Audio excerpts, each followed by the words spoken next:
E aí pessoal do oitavo ano, eu sou o professor Gabriel de História, espero que esteja tudo bem com vocês. Eu estou aqui para fazer a correção da semana 2 do PET 4. Pessoal, esse PET 4 está bem tranquilo, está muito mais, menos denso aí do que estava o PET anterior, tá? Então aproveitem aí para deixar em dia, para ficar redondinho com o PET de vocês de História e não ter problemas aí com a frequência de vocês no final do ano. Para quem está fazendo tudo ao mesmo tempo, entregando tudo junto, sugiro aí que você fique atento também às correções, porque assim você pode ir lá e complementar, completar, corrigir suas atividades, tá? E não deixar de aprender, porque a gente está aqui por causa de, pela frequência de vocês, né? Esse PET ele equivale à frequência de vocês, mas principalmente aí para vocês também não deixarem de aprender nesse período, tá? Então, os PETs estão trazendo aí conteúdos, textos, né? Atividades. A gente está no grupo para tirar dúvidas, então, não tanto para você só acertar as questões, mas para você também aprender, tá? Então, você tem uma dúvida num tema, num tema que está sendo estudado no PET, vai lá, me pergunta, porque a gente está nos grupos de WhatsApp justamente para você, para ajudar vocês nesse momento, tá? Vamos lá então, pessoal, para a correção da semana 2. Mudou um pouco o assunto agora, tá? A gente está passando agora para a independência do Brasil, ó. Então entramos num tema mais relacionado aí ao nosso próprio país, né? Que estava antes falando aí da América Espanhola, né? Então agora trouxe um texto aqui do sistema colonial português. Eu já destaquei aqui uma parte que dá para resolver a questão depois. E essa semana está bem tranquila, inclusive uma questão só, até a alternativa E, né?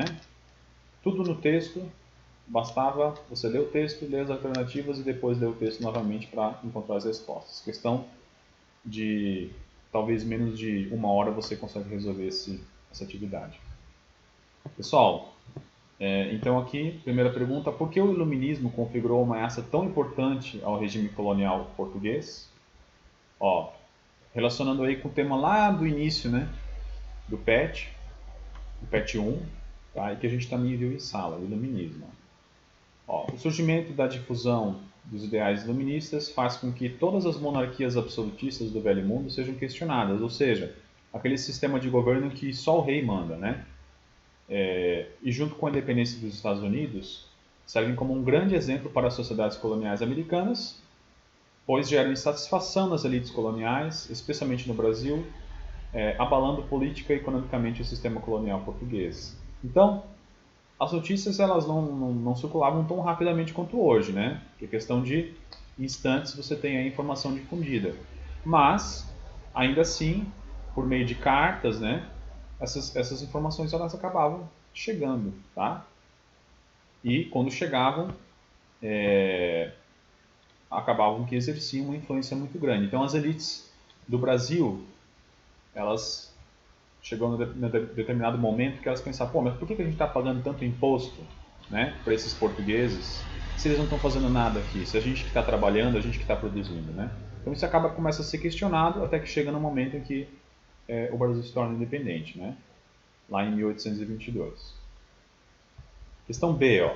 De que forma a Revolução Industrial contribuiu para aumentar a crise em Portugal? Tá juntando um outro tema aqui, que a gente também já trabalhou em outro PET, tá? Uma das formas foi o Tratado de Methuen, assinado com os ingleses, acordo que foi extremamente prejudicial aos portugueses, uma vez que permitia a entrada de tecidos ingleses em Portugal sem a cobrança de impostos, tá? Isso enfraquecia, né? Porque acabava que o produto era produzido lá fora, lá na Inglaterra, e o Portugal só consumia, ou seja, não produzia, né? E quando a gente só consome e não produz, existe um problema, né? Você não acaba que ainda não cobra impostos ainda, então é só prejuízo aí para os portugueses, né? Se eles produzissem internamente, gerava emprego, gerava riqueza e gerava impostos, né?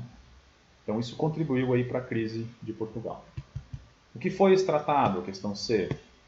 Ele foi assinado em 1703 e permitia que o vinho português não teria impostos na Inglaterra e, por sua vez, teria maior entrada de seu tecido em solo lusitano. Pessoal, trocou ali o vinho pela roupa, né? Tá certo que o pessoal devia beber bastante, mas mesmo assim, a roupa é um utensílio que é muito mais usado, né? Então, os portugueses acabaram que ficaram em desvantagem, porque tudo bem que os ingleses aí consumiam o vinho sem pagar, sem, sem cobrar impostos, né? Sem os portugueses pagar impostos para os ingleses. Mas, em contrapartida aí da roupa, né, do tecido que entrava em solo lusitano, quem tirava mais vantagem dessa situação eram os ingleses. Questão de quem foi Marquês de Pombal, um nome conhecido aí da história do Brasil. Ele foi um nobre, né, que era o Dom Sebastião José de Carvalho e Melo. Ele foi enviado ao Brasil pelo rei de Portugal para ajudar aí na administração, tá? O rei aí, junto com o Marquês de Pombal, estabeleceu algumas reformas administrativas, né, para aumentar a rentabilidade aí da colônia brasileira para a metrópole portuguesa, beleza? Por que Pombal favoreceu o aumento de fluxo de escravizados no Brasil? Gente, como a gente já falou antes, a escravidão foi uma das coisas mais lucrativas aí para os portugueses, né? Ah, a cana-de-açúcar deu lucro, deu muito lucro. Mas a gente não teria como afirmar que ela deu mais lucro ou muito mais lucro do que o próprio tráfico de escravos, tá? Que acabava que era um negócio muito lucrativo para muitas pessoas. Então não era só para fornecer mão de obra, ele por si só era um comércio de pessoas e seres humanos que dava muito lucro aí para algumas famílias. Então, gente, o Pombal ele vai proibir a escravização de indígenas, né? Então, além disso, expulsa os jesuítas. Isso faz com que ele intensifique aí o tráfico negreiro, né? E forneça aí um rendimento aí, um comércio mais vantajoso aí para muitos portugueses, tá? Pessoal, então era isso só. Semana 2 concluída, tá? Lembrem que eu estou nos grupos aí de segunda a sexta pela manhã. Você pode mandar atividades e dúvidas qualquer hora do dia, mas eu vou fazer aí a minha resposta, meu retorno no período da manhã, tá? Não deixem de perguntar. É muito importante aí que vocês também aprendam nesse período, beleza? Então é isso aí, pessoal. A gente se vê aí na semana 3. Valeu?